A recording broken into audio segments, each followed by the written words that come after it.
Hello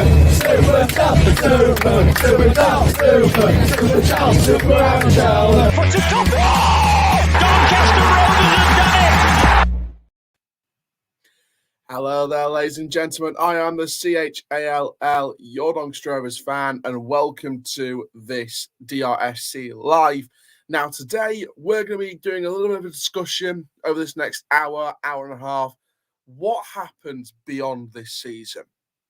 You know, what happens when the season comes to a close and it's literally just, you know, we have to move on, we have to see what happens. You know, what happens beyond this season? What do we do in terms of recruitment? What do we do in terms of the structure of the club? What do we do? So that's the premise of today's stream, should we say. By the way, hope you like the setup. Did it all today, so I hope you do like the setup. Let's go through some comments. We are the Rotherham haters. You know. Up the Hawula. Nope. Just bought Oxford tickets. Brilliant. I will see you down there at the Kassam Stadium on the last away game of the season. Ronaldo Sui. Jack Belling is magic. Emo. Hello there, Chow. Hello.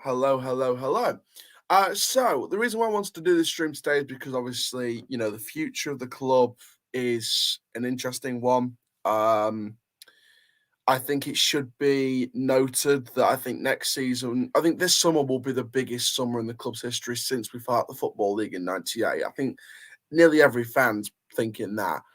And that's what I would say in terms of how big this summer is. By the way, I have put the StreamYard link in the description of the video. So if you guys want to use that StreamYard link, come on and have your say. Use that StreamYard link. I'll put it in the comment section as well. I'm not going to pin it, but because it's in the description of the video. But I'll put the StreamYard link in the description anyway, so you guys can have it anyway. But it is in the description for the video as well. So yeah, if you guys want to come on and have your say, then please do. We do also have a different setting for when we get more people on. So stay tuned for that when we get more people on. Coming on and have their say. Matty Dunn's my lover. Hello, Chal, hashtag club out. I hear the frustration. I've personally got hope that things are going to happen behind the scenes this summer that will make the club change for the better in the football side of things. That's just my hope anyway. So yeah, first of all, let's start with talking about off the field, the rebuilding behind the scenes. Gary McSheffrey has come out and said the past couple of weeks that the rebuilding going on behind the scenes. What do you guys believe they mean by rebuilding behind the scenes? I'd love to hear what you're thinking behind that. I personally think it'll be a sporting director or some kind of head of football operations. That's what I'm hoping anyway. That's what I believe to be the case, or what I think should be the case. I think that's the route the club has to go down this summer. I don't think we should keep running the football side the way it is. I feel like there should be some more football people there that's going to, run the football side of things and sort of take charge of that whole section. And also, it's up to the owners to announce it before the end of the season. In my opinion, it should be announced within the next week or two.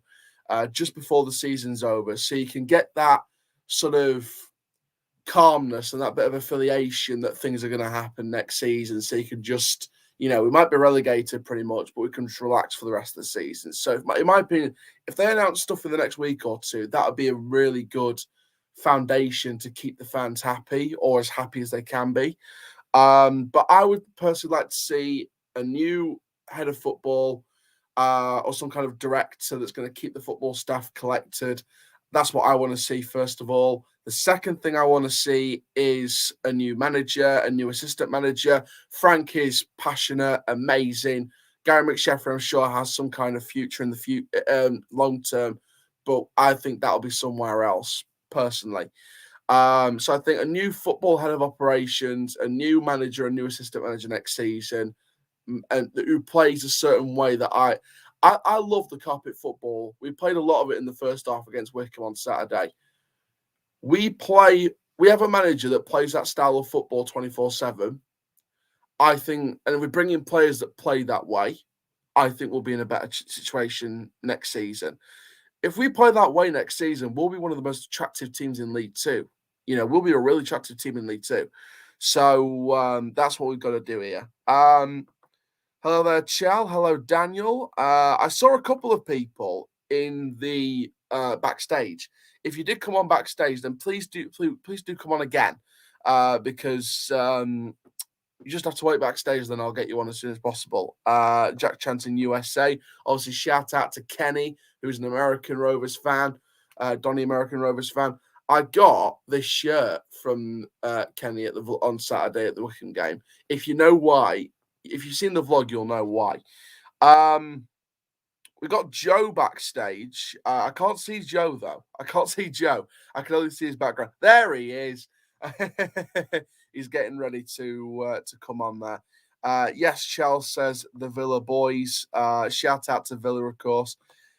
So let's change. Hang on. Let's change the look. And let's bring in Joe.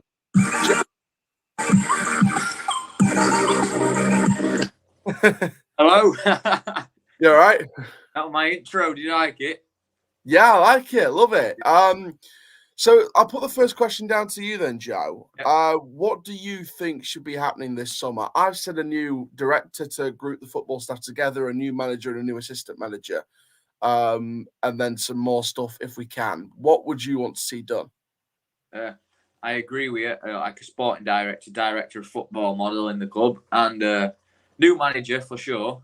But I think Frank Sinclair should stay at the club because I don't know. I just like him and I like his passion and everything along them lines.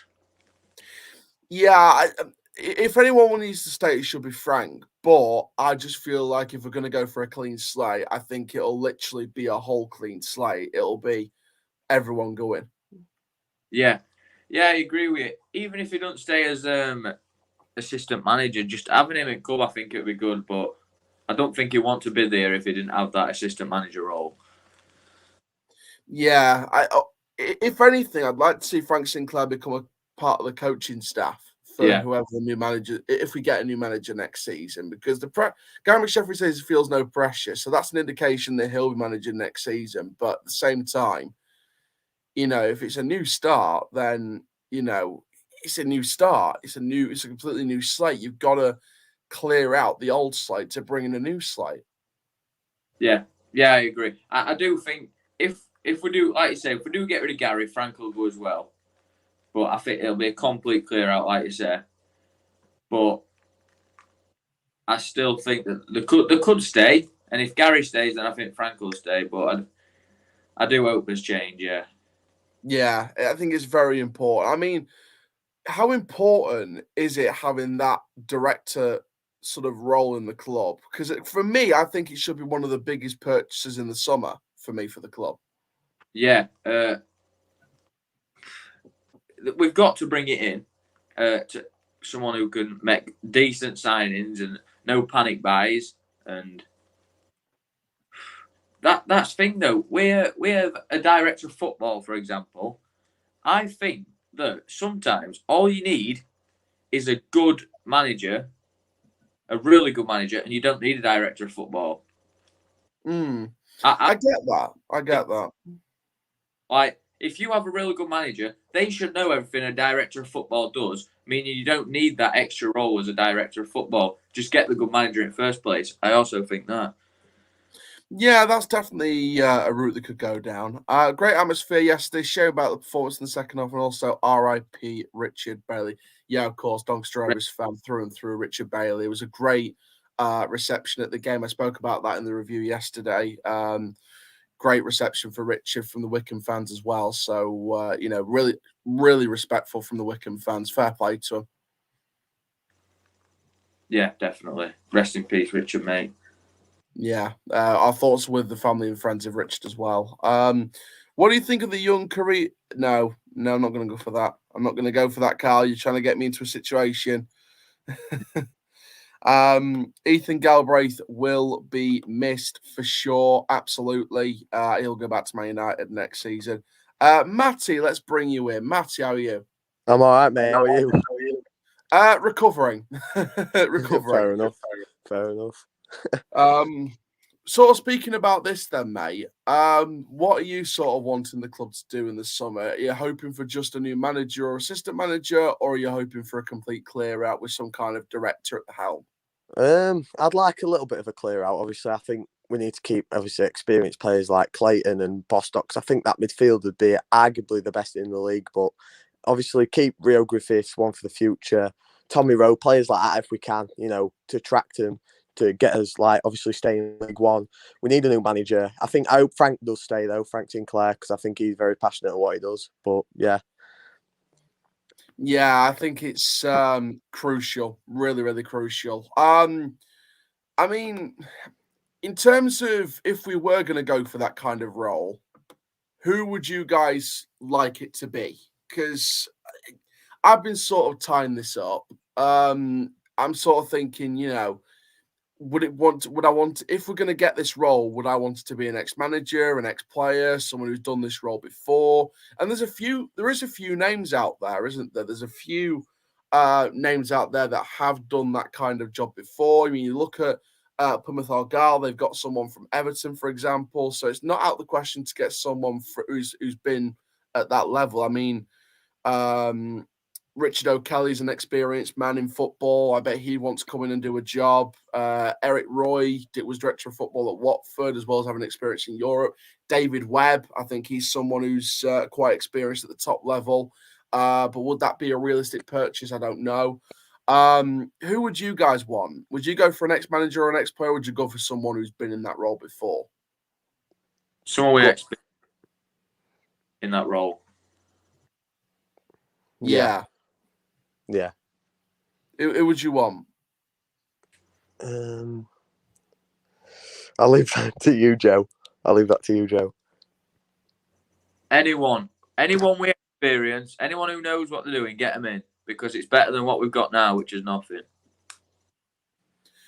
Yeah, I think that's fair. Now Carl said, in all seriousness, there's a player called Connor Austin Davison from the Conference North who scored 25 goals. I'll have to do my research on him.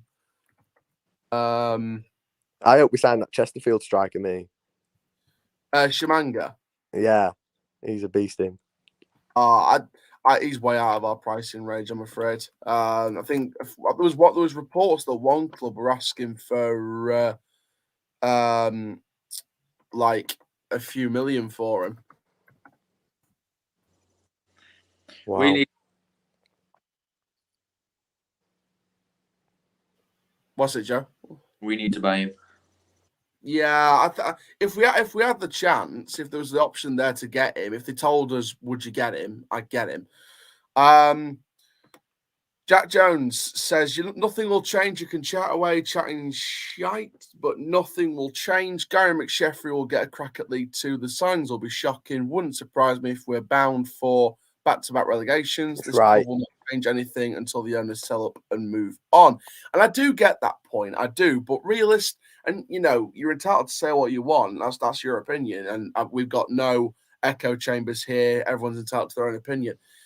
But is someone actually going to buy this club? If people want the club to sell up, who would you want to come and buy the club? Would you want someone who's maybe owns a different sport, who's this sort of one-off, once-in-a-lifetime miracle billion buyer? Would you want someone who's local, who's got a bit of money on him to come in and be a financial benefactor? If you want the owners to sell up, how would you want the club to change hands? Because for me, I would rather keep the ownership we've got than risk it for someone like a Steve Dale to come in for £2 and send this club out of business. Yes, Arabian. Again, that's a once in a lifetime. That's like a 1 in a million chance, though, isn't it? It's like for a club like ours, we're never gonna, get that kind of buyer. And Jack Jones says here, all you have to do is look at Scunthorpe. Peter Swan has tried to make Scunthorpe a break-even club. And Yeah, you know, I'd take I'd take Leicester's owners, but obviously we'd never get them because I think they're one of the best owners in the world, Leicester owners. I think what they do with that Leicester team and the fans, they're so good. But speaking of owners, we got linked with what's his name? Mike Ashley's daughter's married to a that Matt Michael who's Murray. from Donny. Yeah, I'd take him if we could. Yeah, I think the talks seemed to go completely and utterly dead after around Christmas, but there's rumours there wasn't any talk at all. Or there's definitely reports that there's no talk at all of Michael Murray coming in. But there was definitely, no talk whatsoever around Christmas, as far as I know. And Jack, you can comment down below as well if you want, Jack Jones, about this. And this is a question for you. This is a question for everyone in the comments. This is a question for Joe and for Matty. If the owners this summer, and I'm not saying they are going to, this is not me saying yes, they are going to, but if they brought in a sporting director of some sort, they brought in better recruitment people, recruitment staff, they changed the way the club operates on the football side of things, they focus on the business side of things, get new football structure, that goes all right. We get promoted back up to League One, we work towards promotion to the Championship, and we get there in the next, say, 5 to 10 years. If that happens, would you win back the trust of the owners? Joe, we'll start with you. If we change the football structure this season, do you think if we achieve success in a few years' time, have the owners won back the trust of some of the fans? Yeah, of course they have, but I mean they've got to do that first. If the owners do that and take us to back to League One, then it depends how. If they bring us back to League One and look like they've genuinely changed stuff and they're starting to care a lot more and they put a lot more into club, then I will. But if they just bring us back to League One, luckily, you know what I mean? Like, just, like panic buys, this, that, other, but they end up turning out well and we do get promoted. But then when we're in that League One struggling again to go down, then I won't. But if we go up to League One and then pushing for Championship, then I will get the trust back, yeah. If you know what I mean. Yeah, I completely get you. Before I get your answer, Matty, let's go through a few comments. Let's have a look. All you have to do is look at Scunthorpe. He tried to make Scunthorpe break-even club. They're now staring in the National League. Our owners trying to do the same here. It's not the correct way. If you don't think someone will buy this club, you're mad. Don't get me wrong, we're on a downward slope, but we're a League One team for sure. In a huge town, someone would definitely come in for us. And that's the hope, but it's the hope that kills you sometimes. F the owners, hope this Ford Ranger gets smashed up. Sport director isn't the answer when they don't want to spend money. It doesn't work. It's been proven sustainable League One club isn't a thing. Board say we'll be mid-table this season and go for promotion the season after. The board have to ensure we have a top 3 budget in League 2. No excuses. We've not bought a player in over 10 years except Whiteman. Agree with Joel there too. We have a great structure, to be fair, and that's the one thing you can't knock the owners for. And, fair play to them. The community stuff off the field, the financial stuff off the field, being debt-free, that's one thing you've got to give the club credit for. Can't knock them for that. Being debt-free, we're a community club, we involve the community, can't knock them for that. It is literally just the football side of things that needs improving. It's just the football side of things and the football structure. We will struggle in League 2 with the current business model. Baldwin Blunt out, and from McSheffrey, he's a glorified PE teacher at best. And then finally, they've got a solid foundation for someone to come in and take over. Successful college, good stadium, offices for rent, etc. We're ready for a takeover now, says Jack Jones. He believes that a takeover should happen now. Matty, if the football structure improves starting this summer and we get some success in the next few years, get close to that Championship again, would you win back the ownership of the trust in the owners? Yeah, of course. I just want it to happen first because obviously I don't want us being like a yo-yo team, League One, League Two. And I don't want that with Championship and League One if we ever did that. But I think it's just about getting the right players in. I think we've gone this season and we thought, let's bring in some youngsters, see how they do. Obviously helping Prem teams out and obviously getting like players like Meepo and that in, and Aidan Barlow on a free who looked all right at first. But then you've got to realise you've got to go for the players that improve and right. Aidan Barlow, in my opinion, has not proved anything of wherever he's been in Norway and when he was at Man United. So it's just about finding the right players and linking it with the budget, obviously, of how much they have to spend. Yeah, and we go back to clubs like Brentford, for example. They're not the biggest club in London. Yes, they've got the London Borough to support them, but let's be honest here, we've got Yorkshire to support us. Brentford have got your Chelseas, your Arsenals, your Tottenhams. We've got your Leeds, your Sheffield United, your Sheffield Wednesdays. So there's no excuse using the location as an excuse. But what Brentford did in the last 8 years, they built a squad and they kept building it. They moved some players on. They brought players in with that money. And they built a squad that was eventually capable of getting into that Premier League. And they've got a decent squad now. They've got Christian Eriksen playing for them. So, Brentford, since the 8 years since we won that 1-0 game at Griffin Park on last day of the season to get into Championship, look at that. Look at that top two in that season, or that top three. Donny, Bournemouth, Brentford. Bournemouth on the verge of Premier League football. Brentford will get another season next season in the Premier League. And we're in League Two. Bournemouth, we're a big market town. We're known for our market. We're known for our community. We're a big market town. We're not city yet, but we're a market town. Bournemouth are a nice coastal city, I believe, or town, whatever it is, but they're on the coast, so they've got a nice population like we do. Brentford, London area, decent surroundings, get a nice population.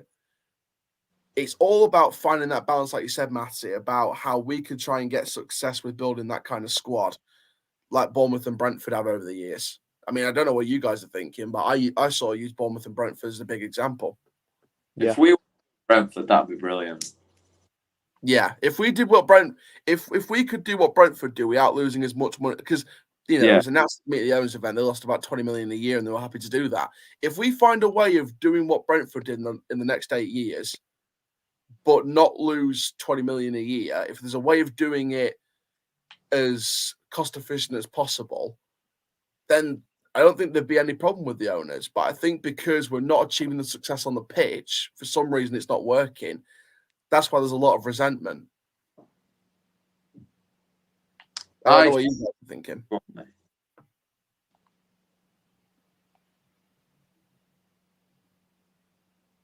don't know what you guys are thinking, but go on, Matty. I don't know. I think obviously we need like a player that plays for Badge, like Coppinger did, and just players like that. I don't think a lot of them do realise how much it means to us fans. Like Kenny said the other day, obviously we spend a lot of money week in, week out, at least 50 quid a away game, and obviously quite a bit in ground and outside ground when we play at home. But I think it's about realising, and I think they should do like some sort of thing with the players where they realise how much we actually do for the club and stuff like that. Yeah, I mean, Jack put this comment here. People forget we're Donny Rovers. We need owners who are passionate about the club. The board are too old now. They're ruining years of good work. And that links me on to my next question. I'll start with you, Joe. And this little links back to winning back the trust. Is this summer the most important summer for getting their reputation with the fans back? Especially people like Bramall and that who've been there for, longer than Baldwin and Blunt.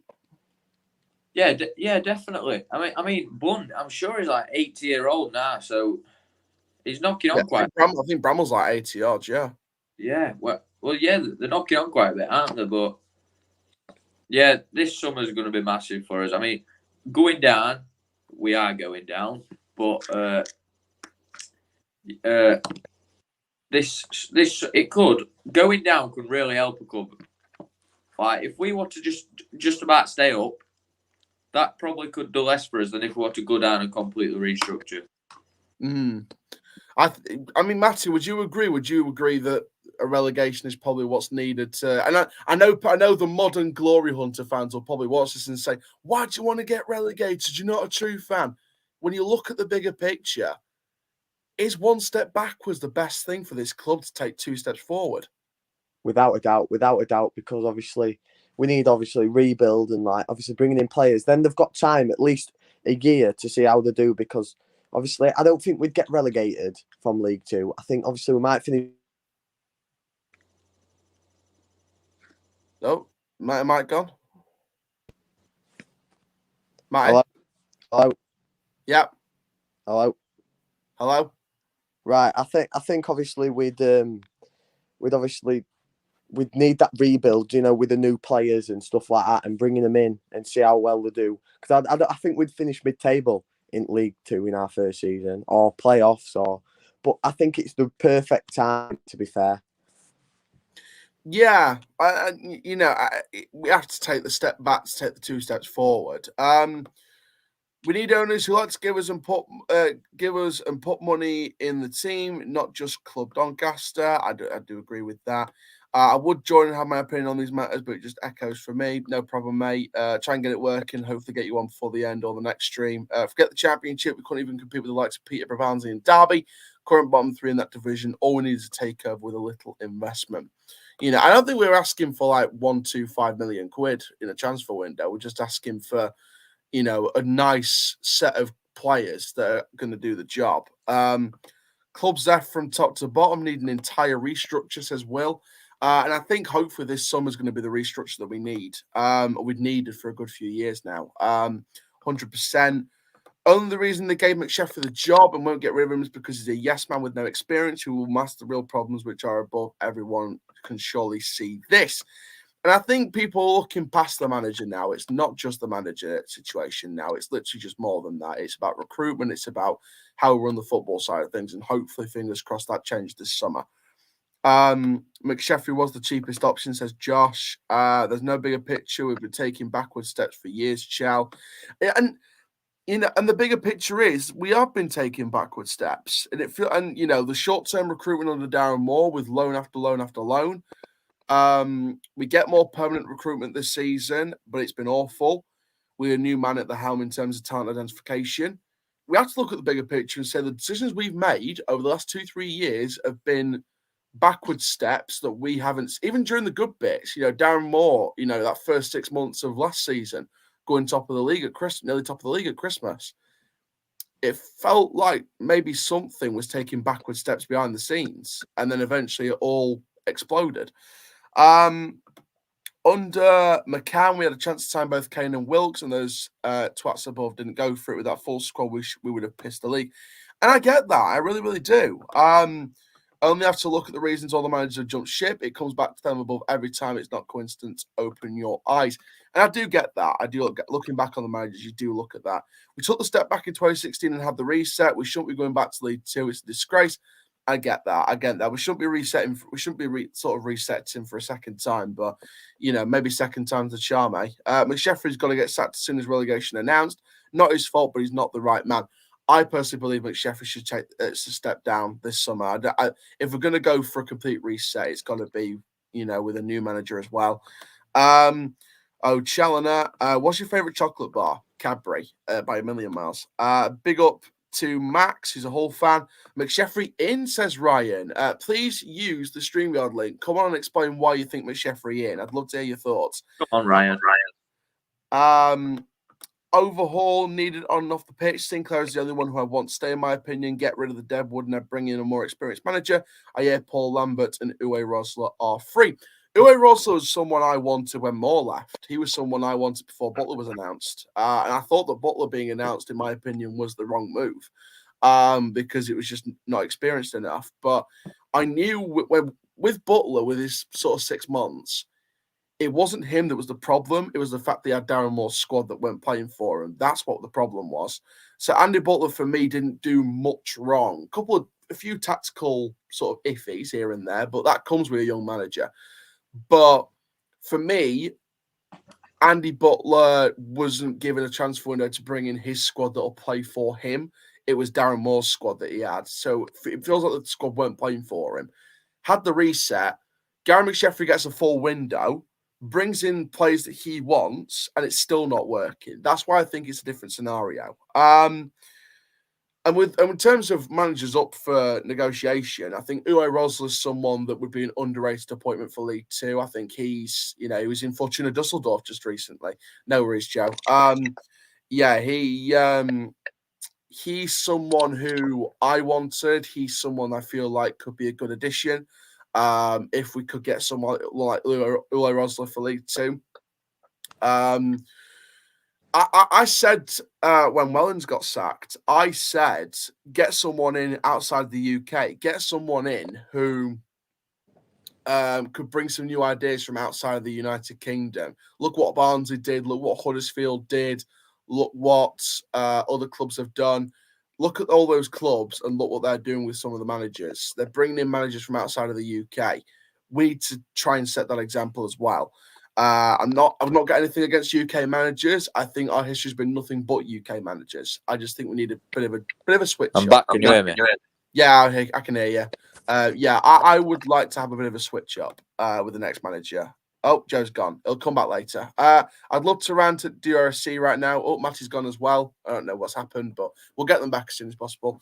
Max, stream your links in the chat and the description of the video. A stream, please come on. Will not bounce back. It's generally gutting to feel this way, but the squad we had when Ferguson was manager will piss all over the squad now. Too many weak-minded, spineless players, unfortunately. I do believe that there is not enough leaders in that squad. There's not enough leaders in that team. Great thing to do as a living. Alan Pardew is top of my list. Get him in. Alan Pardew, really? I would have Alan Pardew as like a coach or some kind of head figure at the club, but I wouldn't go for him as a manager personally, just because I feel like his style of football isn't the philosophy that I would want. It doesn't fit our philosophy, but saying that, McSheffrey's playing hoofball for 50% of the time. DRC shirts on your wall are nice. Of course, talking about Joe. Would you take any jacket? Probably not. Again, it's football for me. It's just not great. DRFC Twitter breaking. Hang on a sec. Whoa. Hang on a sec. Is this what? Whoa. Okay. Okay. Wow. Okay, so they haven't actually announced it. Okay, they've announced it. Dylan, quickly, your thoughts. We're getting a head of football. Oh, Dylan's gone. They just go straight away. Could you please shout out Ryan Brown? Shout out Ryan Brown. We don't want a foreign manager, child that have no clue about the town. It's totally opposite to what the club are aiming for. I would just, whether it's foreign or not, I want a manager that can just come in and do a job with no past ties to the club. Joe, breaking news from Doncaster Rovers. They've announced a head of football is coming in. The appointment's set to be announced next week. Really? First thoughts. Check Twitter right now. Someone told me to check Twitter and I've checked it. In fact, hang on. Don't need to do that. I will share my screen right now. Come back, Joe. I need to share my screen. Hey, come here. Yeah, it's happening. It's happening. Oh, boo. Look, can you see my screen? Have I shared it? Yeah. Doncaster Rovers can confirm the creation of the position of head of football operations at the club with the recruitment process expected to be concluded by next week. Not started, concluded. We've got an So this is the official statement from the club. In fact, I will switch the sharing of the screen to. Yeah. I'm going to stop sharing. I'm going to share it again, but I'm going to share it through my official club website statement. So we're going to read the statement together on the screen. So we've got Kean here. We've got Kean here as well. All right, Kean, you all right? He don't really know what an head of football is, so he wants to find out. He don't know how good it actually is for us, this. Okay. So basically, in short, it's someone who's going to group all the football staff together. Basically, the football side of things is going to be run better. So this is the football club statement.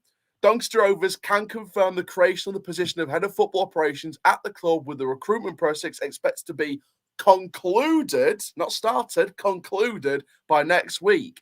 Following a comprehensive review of the club's football operation, it has been determined that a change to the structure is required in order to reestablish and develop a strong culture and identity that will remain in place in the long term. The creation of the role has been designed to ensure Rovers are as well prepared as possible for each season and every individual game in order to bring successes on the pitch. It will be the head of football operations' job to create the football identity of the club and therefore will oversee areas of player recruitment, medical and conditioning departments, analysis and setting the culture and standards within the coaching staff will work from academy through to first team. Gavin Baldwin said, "We are working in recent months to ensure a structure is created where the footballing operations can match that of our growing business and commercial achievements.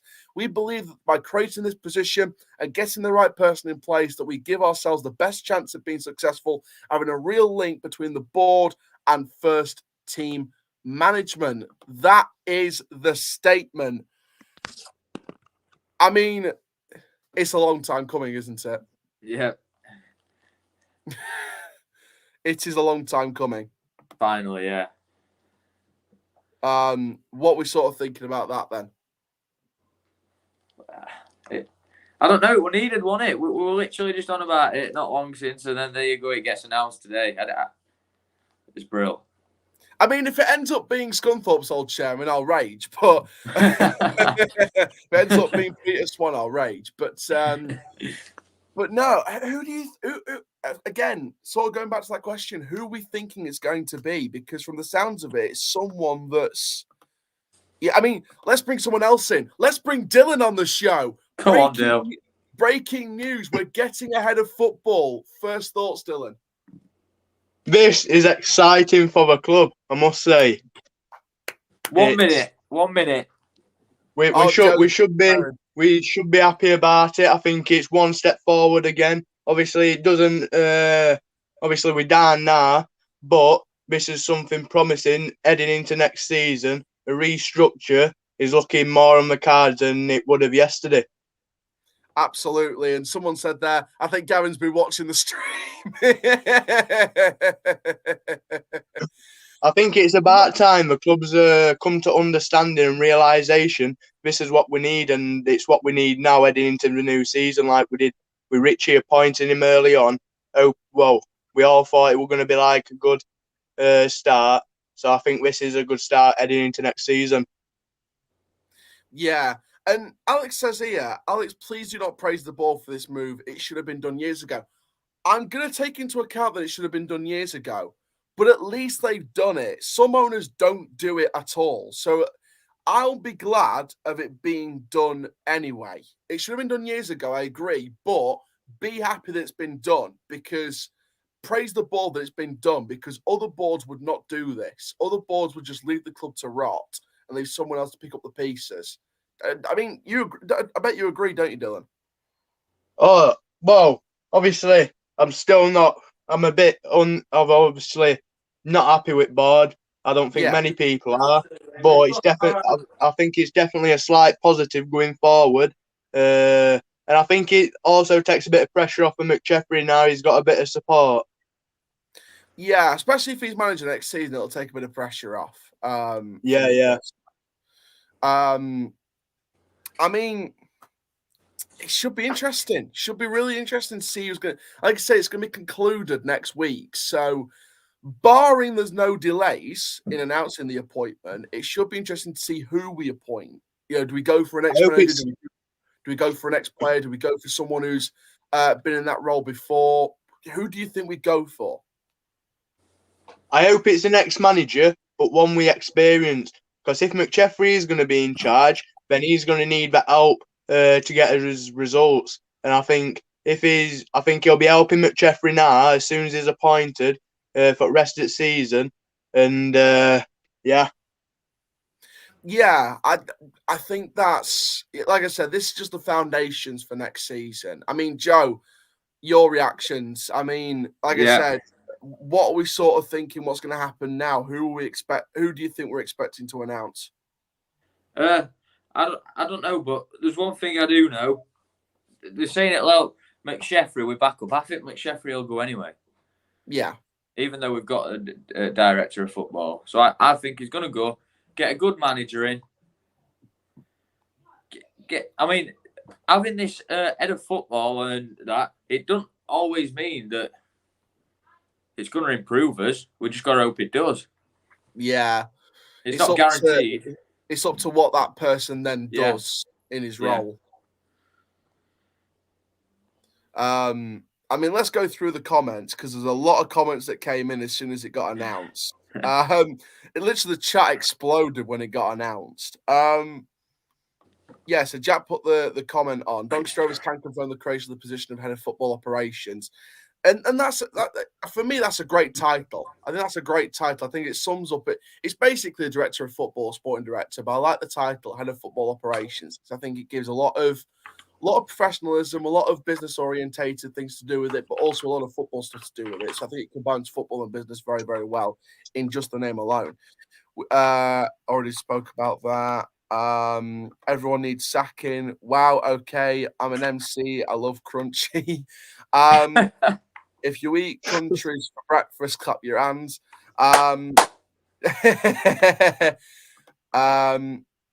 The guy in the blue is speechless. You were speechless, weren't you? Yeah, I am. I was sort of like, here we go. The club know what they're doing. I think, yeah, Gav's been watching the stream. We said that, didn't we, Dylan? I think Gav has been watching the stream. Yeah, it's my idea. Jack said it's going to be McSheffrey. I don't think it will. Liam says Aaron for head of football. If it were me, I'd say it live right here, right now, but it's not. Daniel says Rob Jones, director of football, and Jamie McComb, manager. Again, Jamie McComb, not really experienced. You know, I wouldn't take Jamie McComb as manager. I don't know what you guys think, but I don't even know him, if I've got to be honest. Yeah, used to be a player for us years back, but fair enough. I think Rob Jones or some sort of ex-player might be part of it, because I think it's part of the culture of Donny, like appointing ex-players and stuff in job roles.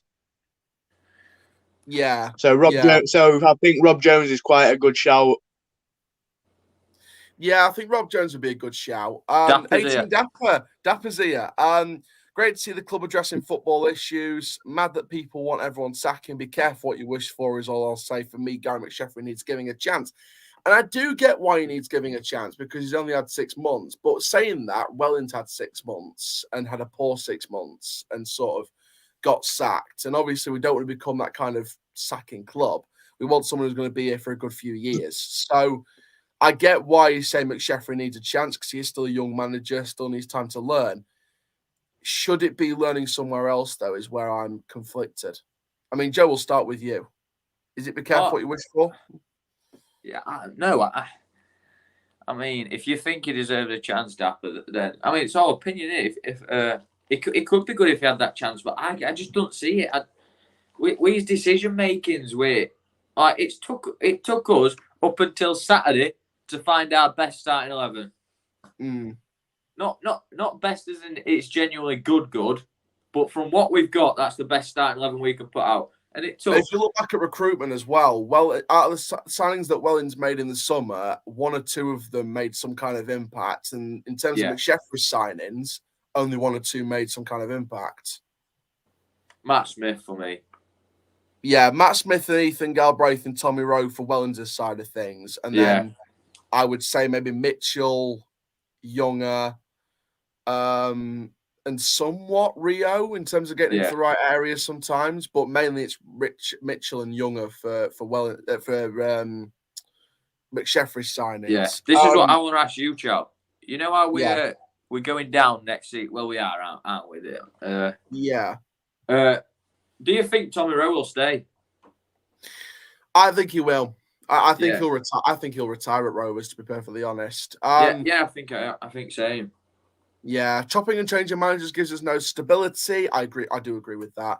Let him show what he's about in League Two. He's got a poor squad to work with. If McSheffrey stays and we change the squad and we bring in a better squad and we go up as champions in League Two, then I'd keep Gary McSheffrey after that year. If Gary McSheffrey's staying for the year, let's see what he does with a brand new squad that's completely his, not a mixture of Wellens and McSheffrey's squad. Dapper, come on, mate. You must be joking, says Joel. Rowe's contract for next season is not going anywhere. I think he'll retire at this club. He'll stay till the end of his career. McSheffield's had a transfer window which was bang average. The style of football has been shocking. I agree with the style of football being shocking at least 70 to 80% of the time. There's a little spells like 5-10 minutes in matches where we've had the 1-2 carpet football, which has been our best kind of football, but not enough to overweigh it, shall we say. The transfer window, the January window wasn't bang average. It was okay. It was better than the summer for definite, but it was okay. Just it was bang average because most of them haven't made an impact. I think that's why it's bang average. We need an experienced head and a fresh start. Decision making has been shocking, and hopefully that'll improve this summer. But we don't know, do we? Imagine the vlogs. If Donny was good, you'd be able to get a new Rovers hoodie. It'd be bro. Imagine, yeah, we're on coach at Wayo, and we finally get a fan cam that isn't depressing. We've never had a fan cam that's not depressing, have we? No, I think there's been the odd few during the odd few victories, but that's about it. Rowe will go back to Stockport County after us. No. Well, that'll be debate. That's a new debate. That's a if new he debate. stays That's Wrexham, me. Will he retire at Doncaster or will he retire at Stockport County? Donny. I'd we go say down, Donny. when we go down, if Tommy Rowe stays, he'll be best player in League Two. Oh, absolutely. I'd say that. Yeah. Not joking, mate. Best manager in the world can get results from a conference stacked squad. Got to give it time to flourish, in my opinion. And I do agree with that. I think that's the sort of opinion that leads me towards McSheffrey needing to stay next season to get his own a full new squad to see what he can do with a better football structure behind him. There is still that doubt on the other side, but it's a gamble either way, isn't it? It's a gamble either way. McSheffrey's signings were far better than Wellens. I don't think he's had too much to work with. Younger, Marston, Griffiths, all been decent signings. Yeah, Marston's been good as well, but the crap from Wellens is still there. And I think if you get out the deadwood from the Wellens era and bring in a full McSheffrey era next season, then you sort of judge what he does in that year. If we're mid-table to bottom 6 in League Two, then he has to go in the next season. Listen to Wellens on various podcasts. About 75% of his signings he didn't want. He admitted his hands were tied. He did admit his hands were tied. So Wellens were never the problem. No. And I think that hopefully the decision-making starts this summer where we can actually make better decisions on the pitch that will give managers more freedom for the signings that they want. He's a Manchester, made his career at County. He'll be with us in League Two, then move to County if they're in League Two. I get that. I still have confidence that Rowe will retire at Donny, but, bringing Stockport County into it, you sort of throw that 50-50 in there. So, fair play, Ronnie. I'm going to find some more reaction to the news. Joe, we'll come to you first then about what I'm going to ask here. What are we thinking about... someone said to me, don't praise the ball because it should have been done years ago. Should we still give praise for them doing it in the first, doing it at all? Because some owners won't have done it at all and they would have just left the club to rot. Can we at least praise them for doing it eventually, even though it should have been done years ago? Not yet. Get tight. If it ends up good, then yeah, praise them. Don't praise them yet because it could just be an head of football who's rubbish and it could not help us whatsoever, and we could still be going in that downfall. So yeah, it's good that they've done it, but I'm giving it time until I praise them. Yeah, absolutely. I am going to sort of read off some social media posts and some reaction to this. There is a mixture of reaction to this. So I'll go through all of them. We all know the manager is the puppet for those above. Last 4 or 5 managers also the same thing. Their hands are constantly tied. Hopefully that changes this summer, but we don't know, do we? I don't think that was the case under McCann.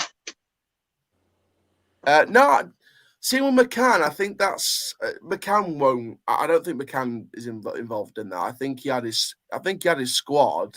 He just didn't have enough resources to build on that playoff semi-final defeat. And maybe that changes. Maybe we do have the resources now to back a manager to do well, but I don't know. One positive is that at least you guys were going to be Stockport next season.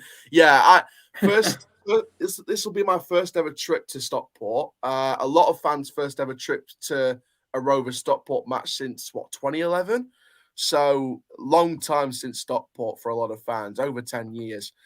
Wellings wasn't the problem, but hiring a director of football will help us get 3 points. It's the board and Gavin Baldwin. Yeah, I get that. I reckon we get that Italian bloke from non-league. Early can't ask shout when he was at Rosington, Maine. Not too sure who that means, but okay. Terry Bramwell sold Keep Out Homes for between 600 and 700 million pounds. Think of it as you want.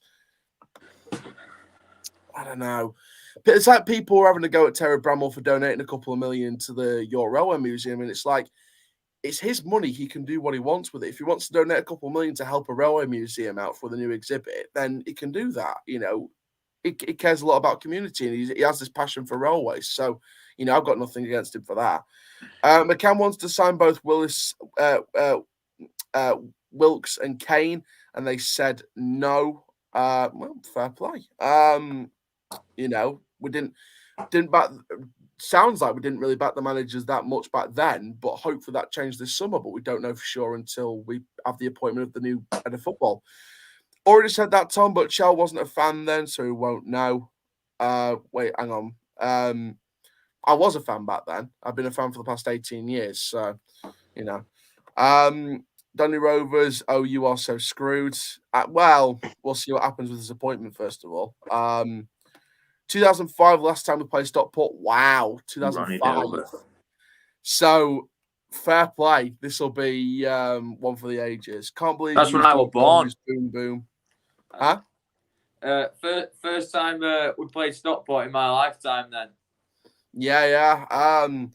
I can't hardly remember that. Like the last time we played Stockport, I can hardly remember it because it was like the first year or two I was starting to support the club. So I couldn't remember the first time we played Stockport. I can't remember that game. If you could sign anyone in the world from Doncaster Rovers, for Doncaster Rovers, who would it be? I'm going to keep it realistic. I'm not a glory hunter, so I'm going to keep it realistic. Because he's that. Huh? Ben Whiteman. Yeah, well, he's on my list. I'm gonna go since he's out of contract. Actually, you know what? No, I don't care if he's out of contract or not. I'm gonna go for Carlos Mendes Gomez from Luton. He is someone that I want to sign because I think he could be a great player. That's a bit of a weird question. You can't just ask if you could sign anyone at will. You've got to because. I could just say Robert Lewandowski if we're going like that. Yeah, I could have said it narrowed down. It's got to be narrowed down to a bit of a more realistic question, hasn't it? Who would you sign there realistically if you could sign anyone realistically? Anyone? Like Ben Whiteman or something. Yeah. I know if it's not, he's a championship player. So it's not massively realistic, but if it could be anyone, it'd be someone like him, yeah. John Marquis for me. Marquis.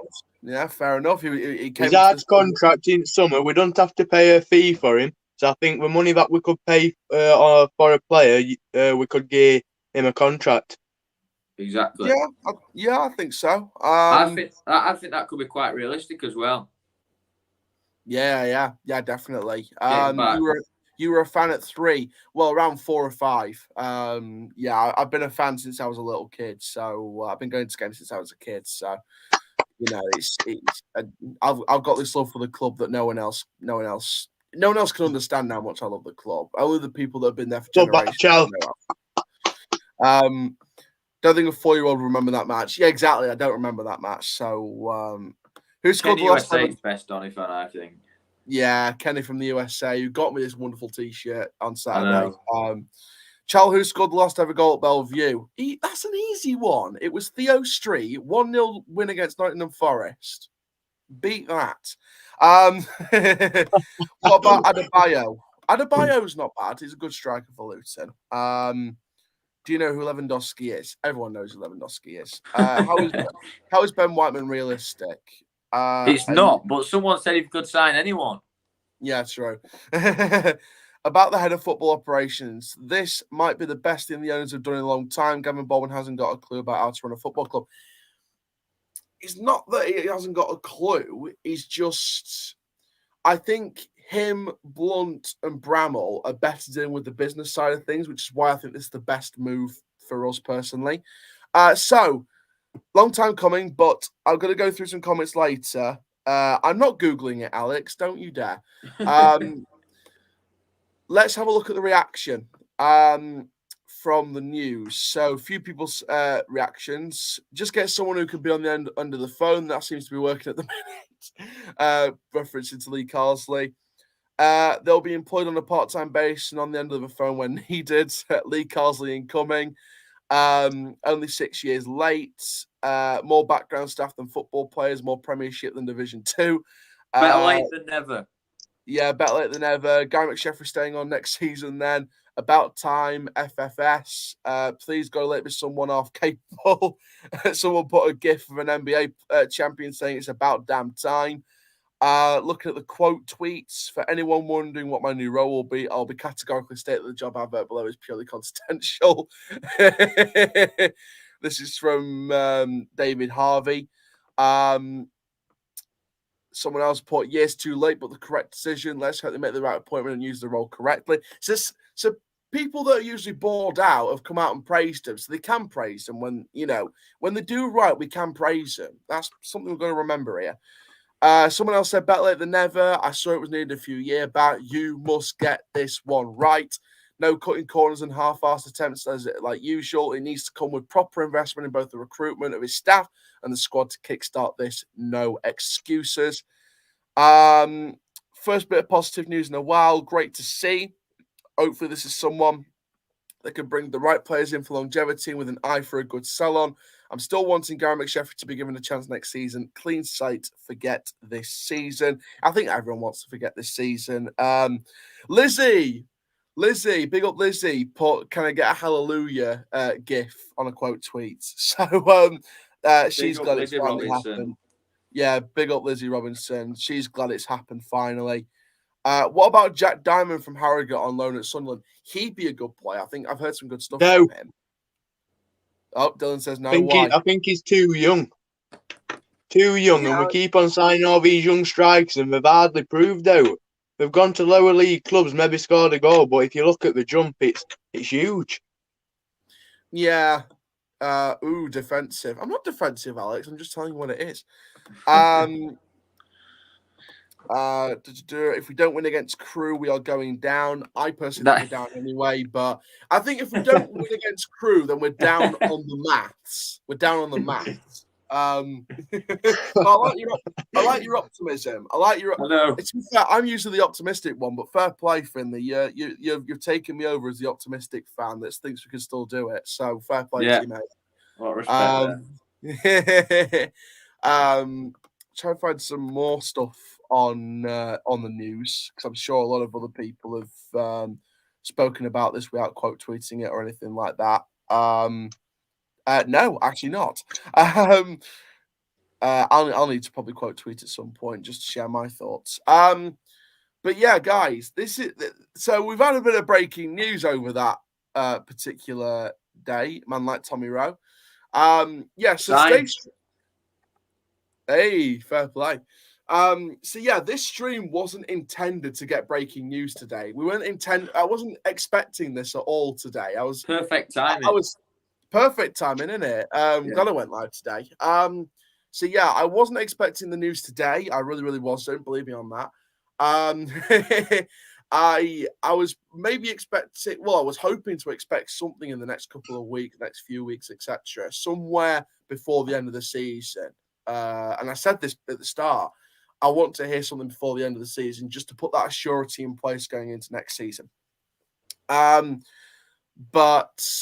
I'm glad that something has been said today. I think the first day of us speaking about it, funnily enough, it gets announced. So we do have a new head of football coming in. The recruitment of the position expected to be concluded next week. And we get the announcement before the end of the season, hopefully. So very exciting there. Just heard that it's the Scunny guy. Great. I don't think it'll be Peter Swan now.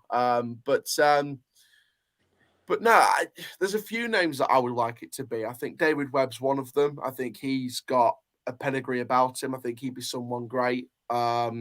Stay tuned, actually, with David Webb, because we've got a very special video coming tomorrow, so stay tuned with that. But yeah, I think David Webb would be a good option. Alan Kirbishley, he built Charlton over a 15-year period from the ground up, doing more than just managing. So I think he knows what to do back in the day. He knows what needs to be done. So I think he'd be an experienced man if he ever wants to go and do it. Obviously, he's doing stuff with Charlton at the moment, but if he ever wants to do it, then I think he'd be a great option as well. I think literally it could be anyone at this stage. It really could be anyone at this stage. We don't know until we get the Fabrizio Romano, here we go, or something like that, in terms of links to whoever this could be. Then, we don't know. It'll be the guy from Scunny. Look where they are. I still have confidence it won't be Peter Swan, and I hope it's not. Sorry, mate, I can't read your number plates. That's private information. But yeah, Joe, how important is this appointment? Because it seems like it could be the biggest appointment in our recent history. Well, yeah, that's it. That's like I say, if it all goes to plan, which we've got to be optimistic that it doesn't, and I hope it does, and I think it will. But if it goes to plan, then it'll be massive for us, and taking us back to League One would be brilliant. And if we want to get into Championship, that it'd be brilliant. That'd be dreams really getting to Championship. Yeah, absolutely. Dylan, how important is this appointment?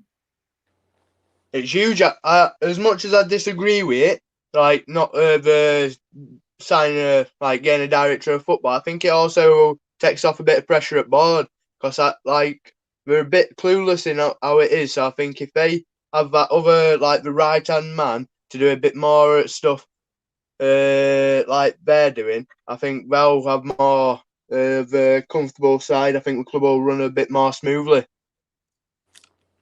Yeah, absolutely. And again, it brings up that question: who will bring out the best of this appointment? Who could bring out the best?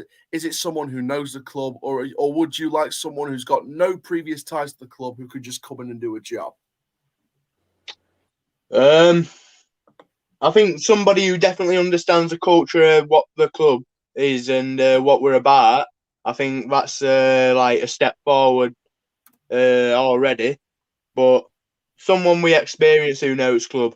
Can't be appointing somebody who has no experience. It's just like appointing McCheffrey. It's got to be somebody who's got the experience and has done this before. Yeah, absolutely.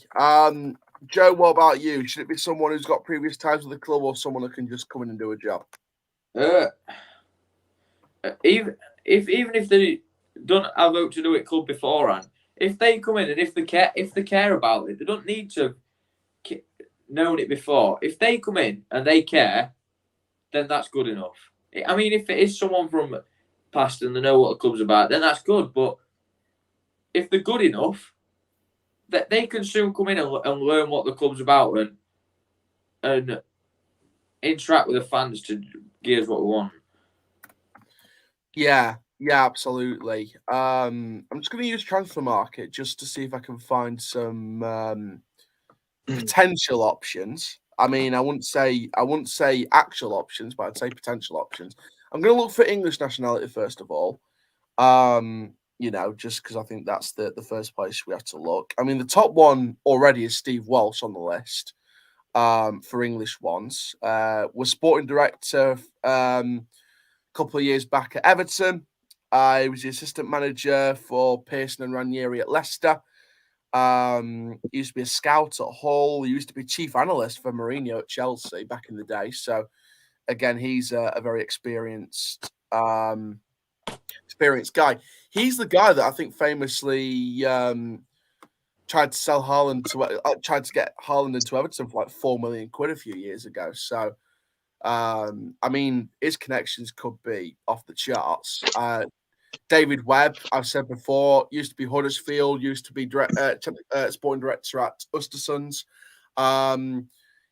He's worked with Pochettino at Spurs in the past as well, so he's got some decent connections as well. He was actually rumoured, or there was reports, I think, a few months back towards the end of 2021, that Celtic and Lazio were chasing him up. So, I mean, if we got him, then that would be a very underrated appointment.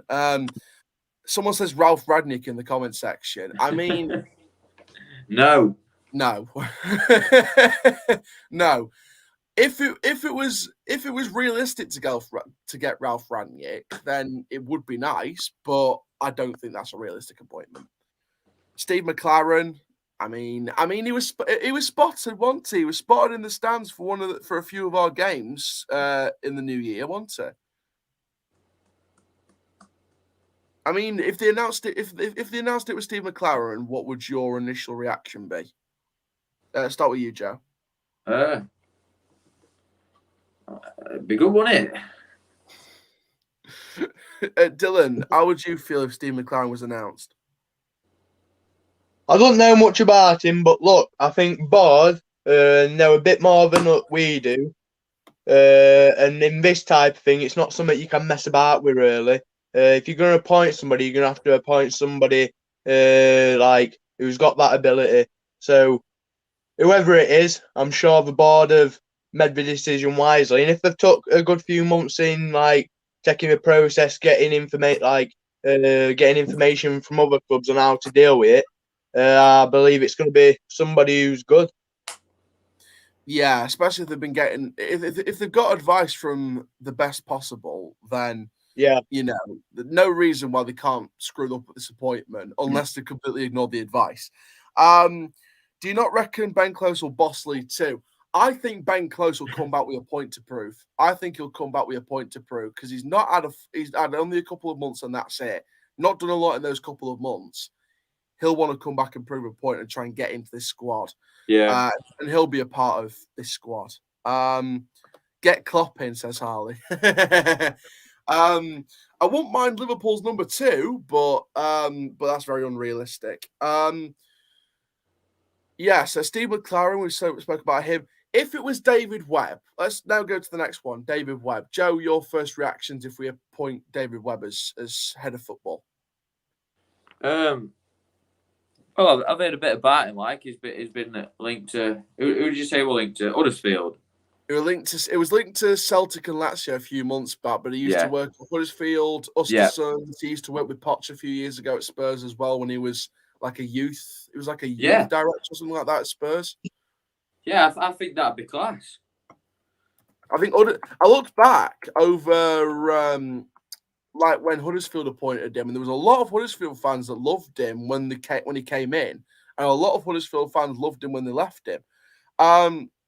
So looking at David Webb's career then, so it started off for a couple of years between 2005 and 2007 as the youth manager at Tottenham. Then for 3 years went on to be academy manager at Millwall. Then youth scout at Southampton for 3 years. Then spent 2 years head of scouting at Bournemouth. He left before they played their first season in the Premier League. Then it was youth chief scout at Tottenham for a couple of years, working with Poch. Then it was technical director at Östersund for a year, and then recently spent a year as technical director of Huddersfield and has been out of work since April 30th, 2020. So, Dylan, what would your reaction be then to David Webb? He's worked with Poch, he's worked with Huddersfield, he's worked with Östersund, he's been around the block. What would you say to a guy like him? What would you say if we appointed him? Well, after what you've just said, he's got everything, hasn't he? He's worked with young players, which is good. He's been a scout all over and already technical director at Huddersfield. Look, Huddersfield are a big club. They've played in Premier League in the past few years. It must have something about him if they've had him. Worked with Pochettino. Nobody gets the opportunity every day. So, yeah, he sounds good. I'd take him. I'd be happy whoever we get, like I said. Hopefully, I can only wish him the best at Club Doncaster. Yeah, absolutely. Alex says, Charlie, it's pointless asking these two. They've never heard of anyone. It's not whether they've heard of people. It's about getting their initial impersonations from what they've done in the past and the people they've worked with. That's why I'm asking them. So just to correct you on that. But we are going to get Thank someone you. else in now. Dylan, great to have you on the show and hopefully see you at the next game. Yeah, see you later, mate. Thank you very much. Joe, are you getting off as well? Do you want to stay? Yeah. I'll go, mate. I love you and leave you. All right, no worries, mate. Take care, yeah? Yeah. See you on Saturday. And let's bring in Gabriel Sutton. Gabe, how are you? Yeah, you're right, Aaron. Good to see you. How you been keeping? Good. So, breaking news out of Doncaster Rovers. They've announced the head of football operations role, the sort of director of football role. Finally, the appointment will be concluded at the end of of next week, or sometime next week. We don't know when it's going to be announced, but it will be the actual appointment process will be concluded next week. Is this a long time coming? Because it felt like the structure needed to be changed going into next season. Yeah, I'm really glad that that the club have made this move because in terms of I think for yourselves and crew, to be honest, it's the recruitment was very ad hoc, and you're putting a lot of responsibility on the manager to do a lot of the recruitment when they're the ones working with the first team. And I think bringing in a head of football operations is going to take a lot of the weight off McSheffrey, because let's not forget this is someone who's just been managing the youth team before now, so he's got some experience in the coaching side of things, but he's not really experienced in recruitment and things like that. I presume that's going to be part of David Webb's remit, and that's going to be huge. If I'm not mistaken, you've still got the bulk of the squad under contract for next year. So how much, depending on, not quite sure how much scope there's going to be to change things around. So you've got to get the signings you do make right, I suppose. Yeah, absolutely. And in terms of the head of football operations, obviously we don't know who that is yet. I mentioned a few names earlier: David Webb, Steve Walsh, Steve McLaren, who was at the games back in the new year. Speaking of David Webb, big channel announcement just quickly. I've been teasing it a little bit earlier in the show. We're going to have David Webb interviewed on this channel tomorrow. So stay tuned for that. We're going to get his thoughts on what he did at Huddersfield, Östersunds, working with Pochettino. Massive interview. So I want to thank David Webb, and that'll be online tomorrow afternoon or evening while I'm at work. So yeah, speaking about David Webb and the things he's accomplished, me personally, that's someone who I would want to appoint, especially with his kind of pedigree and his contacts. Yeah, for sure, and I think someone that's got some links higher up the divisions, I think, is going to be pretty important. We've seen how, in some respects, the loan market can benefit Donny.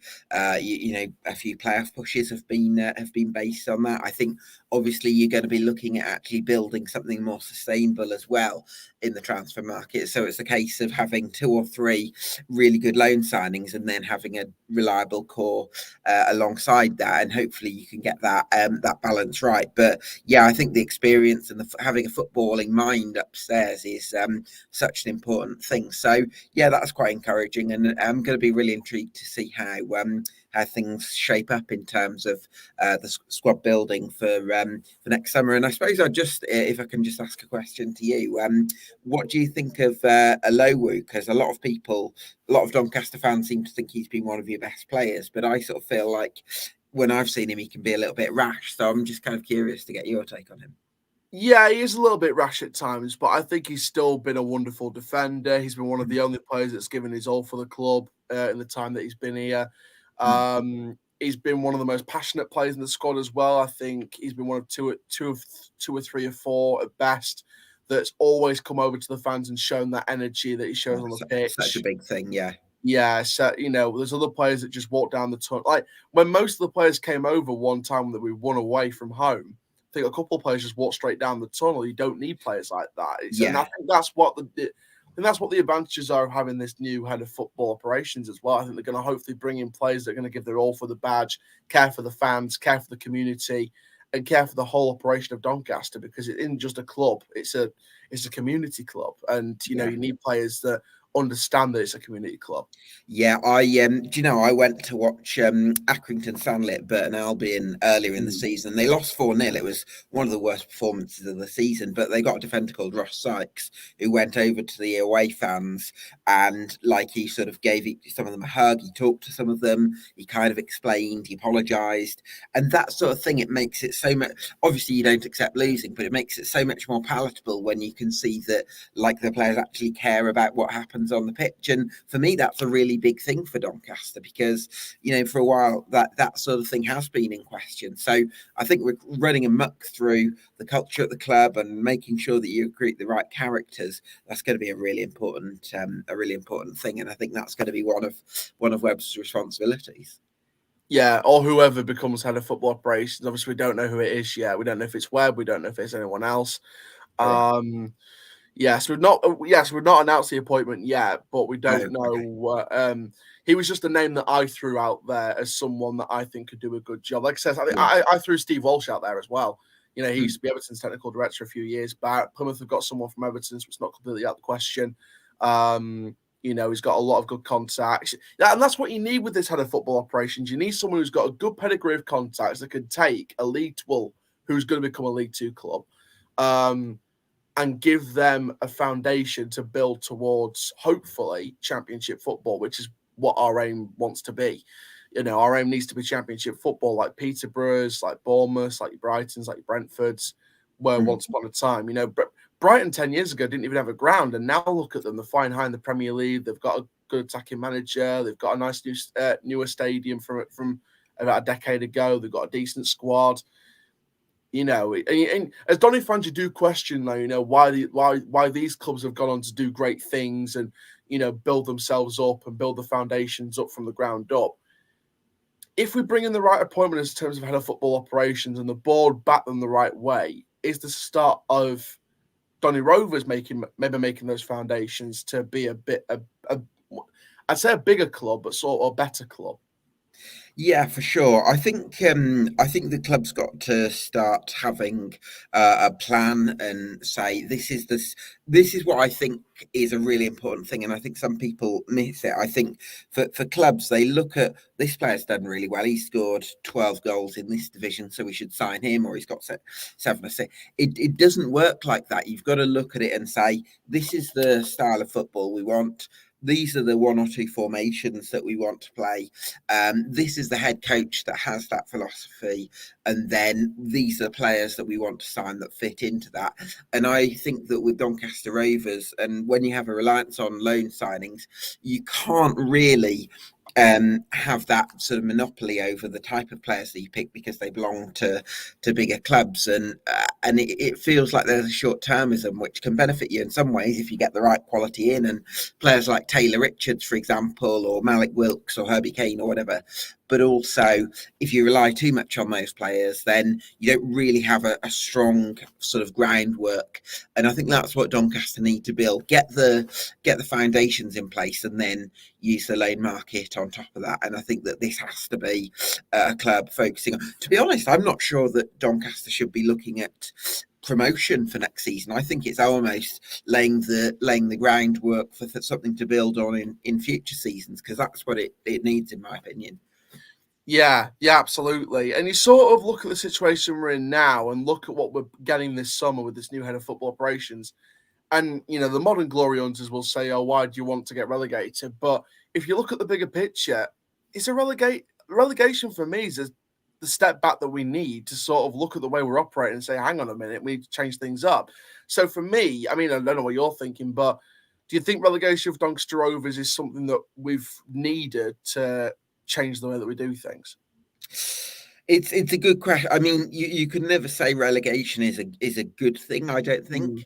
But I think that maybe that chance to maybe take a little bit of a step back and look at the things that you've been getting wrong, and I think a lot of the people like Turnbull on the board who just don't have that footballing mind, and that's one of the key things that Doncaster have been getting wrong. So if that's what it's taken, relegation for the club to sort of realise that, then I suppose you take that, and I'm going to be really excited to see what you can build over the next few seasons, and also can McSheffrey use these last 7 games to prove that he is the man to lead Doncaster Rovers forward, because it looks like he's going to be given the job next season come what may, but fans have to be sold on him as well, and I think that it's going to be really interesting to see what he can deliver over the next 6 or 7 games. Yeah, and on Gary McSheffrey, I mean, do you think with the head of football operations and from what he's saying with no pressure felt from the board, do you think Gary McSheffrey's staying next season, or do you think that we still could see a brand new manager next season? And do you think that Gary McSheffrey could be the right man next season? Because a lot of fans have been saying no with the way his football's been played and the style of football that he plays. And to be fair, I've criticised the style of football sometimes, with it being too hoofball, and our philosophy has always been carpet football. We've not really seen that from Mullins or McSheffrey. Do we need a carpet football manager, or can Gary prove that he can play that? That's a really good question.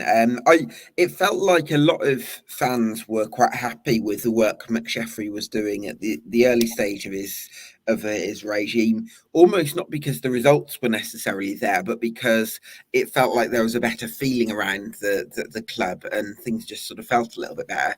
And I just look at it and I think McSheffrey's record, he finished playing a few years ago, and now he's sort of been coaching the youth teams primarily, and I think it's a big step up to go from being the under-18s manager to managing the first team. You'd ideally want to be working with an under-23s level, or working as part of the coaching team in the first team. So it feels like quite a big jump up. And do I think he's ready for those sorts of challenges? I'm not necessarily convinced. So I think he's got something to prove for sure. Yeah, absolutely. And to be, someone's saying here, imagine saying we need to relegate and trying to look at it as a good thing. Charlie, I like you, you're a harmless fellow, but sort this mentality out. Bloody hell. I get why he thinks that, because it's not nice being relegated, but in the bigger picture, it looks like we're going down anyway, but if we're going down, and in, let's say 5, 6, 7 years we're playing championship football because we've sorted stuff out in the summer, starting this season, we'll look back on that and say maybe we did need that. Yeah, I mean, I think it depends really, not so much on the division, but have the board learnt their lessons from the past? And I think the important thing is now you do look like you're going to get a head of football operations in place, and I think that's a pretty big step forward. But I'm going to be interested to see how many of the players that have been part of this season's squad are going to start the first game of next season, because it looks like Alowu is going to be staying on, and then you're looking at Tommy Rowe seems to have had a good season, but then other than that, Galbraith was only on loan, wasn't he? So I'm kind of curious to see what the sort of number of players that you're going to be able to bring in is, whether it's going to be sort of you're going to be able to bring in 9 or 10, or whether it might be more like 4 or 5, because there's not enough space in the squad. So that's a really interesting issue for me as well. Yeah, from the Meet the Coach event a few weeks ago now, it seemed like only a couple of players that were out of contract to the summer will be given new contracts. So apart from 2 or 3, I would say that the rest of them, I'd say 8 or 9 players are probably going to be leaving this summer. Okay. 2 or 3 of them were on loan at non-league clubs, so I'd say only a few of the first teamers will be going. I think this summer we'll have at least a starting 11 and a bench, but that also takes into account if we get better replacements for some of our current players, we'll get rid of some of those players to bring in their replacements as well. So we have to take that into account. But apart from the loanees going back and the people going out of contracts, I think we'll have at least a first 11 and a bench before we look at some of the players that we've got and decide to replace them with different or better options. Yeah, that makes sense, and also can some of the youngsters that have come through the academy get more of a chance? Because and I've had this discussion with Dan Knight and Adam Stubbings previously about this reliance on the loan market and how maybe that means that you don't produce your own players, which is understandable because you can get more short-term quality from the loan signings, but you're also maybe denying yourselves a chance to build proper long-term assets. So I wonder if players like a Blythe, for example, or a Bottomley could start to come into the first team squad as well. Yeah, well, Blythe's gone anyway. I think he's gone. Sorry, right. Yeah, he's training with Swansea, and he's going to make a permanent move there for a fee, for a sell-on fee, for a See, if he's good enough to go to Swansea, then it does make you wonder why didn't he get more first-team games when he's with your lot? Well, we don't know the reasons behind it. We just know that he's going to Swansea's under-23s next season. So, yeah. But Swansea like really good ball-playing defenders because that's kind of what their style is. So he must have been a good ball-playing defender in the academy. So I think, unless we've got people ahead of him in the academy that are ahead of him in the pecking order, then I don't know. Yeah. Okay. Bobby Faulkner's the one that comes to mind the most. I think he's the one that Horton. Faulkner. He's Faulkner. He's the one that comes to mind the most. Very highly rated. So I wonder whether he's ahead of him in the pecking order, and that's why Blythe's going. Okay, yeah, well, that'd be exciting to see if he can come into the side because it might be a decent season to start to blood in some of the youngsters and give them some opportunities. Because if you can get youngsters breaking through, then on the one hand you've got potential long-term assets, and on the other hand you can save a few quid in the budget to get the quality in other areas of the field as opposed to having to sign. Spread your budget over more positions. So yeah, that's something that could be one to watch. I don't feel like Doncaster will have the squad ready to challenge for promotion straight away next season. It feels like it's going to be a 2 to 3 year building job potentially. Yeah, and maybe that's what we need to sort of undo the damage over the last few years, the short-term damage and the bad recruitment this summer's damage. In terms of going into next season, I mean, me personally, I'm sort of thinking if we bring in a good head of football operations and we do a nice job recruitment, I mean, look at Swindon. You know, they weren't expected to do well when they got new owners, and they're sort of towards the playoffs. So, you know, if we get a good recruitment under this new head of football operations and our managers go, whether it's McSheffrey improving or someone else coming in and doing a job, I said if we improve on everything we've got wrong this season, I think next season we will get promoted. If we do everything wrong with a new structure, then we'll struggle in League Two. But I mean, what are you sort of thinking? Do you think if we get a good head of football and a good recruitment, we can at least challenge for top 3 going into top 4 or 5, or do you think it'll still be outside the top 7? I would worry a little bit about several things. Firstly, if McSheffrey is given the job for next season, whether he would fall short a little bit in terms of managerial pedigree and class, because you look at, and I'm going to make myself a little bit unpopular saying this on a Doncaster Rovers chat, but Richie Wellens has already made a massive impact at Leyton Orient. They're playing some great football. Yeah. He's won the title at that level previously with Swindon. People will say he's clueless or this, that, and the other, and obviously it didn't work out for Doncaster. He's playing much better football at Leyton Orient from what I'm seeing. Yeah. So I think the Leyton Orient could be strong next season, and I think that there will be some good managers, and how McSheffrey stands up to that challenge if it's him. Stockport County coming up, they're going to shock some people next season, I think.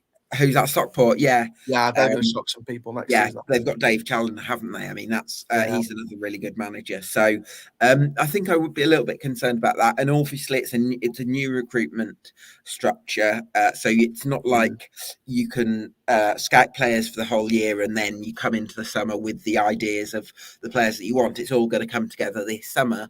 So are there going to be some teething issues with the recruitment side of things? I think that's a big question. So for me, more questions than answers, in my opinion, at Doncaster Rovers. And I think that it's asking a lot for you to get everything right straight away. So if I were a Donny fan, I would look at it and say, listen, if we can be within, striking distance of the playoffs from up to the season and be in and around that top 10 and play good football, and sort of look like you're building towards a clear playing identity and get some of the recruitment right. I think that would make a good season. I think that it would be a mistake for Doncaster fans to go into the next season saying top 7 is the minimum expectation, because then I think you'd be setting yourselves up to be disappointed. Yeah, absolutely. Mate, thank you very, very much for coming on. Really do appreciate it. And here's to a bright future for Donny, I guess. Yeah, cheers, Aaron. All the best for the show and all the best to Donny. Thank you very much. So that is going to be it for this stream, guys. Obviously, some big breaking news going down. I will do a video on this. I'm going to record a video on this. I'll probably record it straight now, actually. I'll probably record it now and get you more detailed thoughts on this. Grew up in Doncaster and remember watching Rovers in 2013. The contrast between then and now is alarming. It's not what I remember. What the hell's been going on? Loads of mistakes. I think we just made loads of mistakes, but hopefully we're going to change all that with a new head of football operations. For example, look at Sutton United. They were doing very well. A lot of people said they would go down. Exactly. Sutton United is a big example. You think Alo is staying with us next season if we go down? Well, I think he is. I personally think he is. But yeah. But there we are, guys. Thank you very, very much for watching this stream. I'm going to go ahead and record the daily reports now about our new head of football operations. Please do like, comment, subscribe, click the notification bell so you never miss YouTube video. Thanks to everyone that's been on and made a comment in this video. And I'll see you guys in the next video. Thank you very much. Take care. Have a wonderful day, guys. Take care.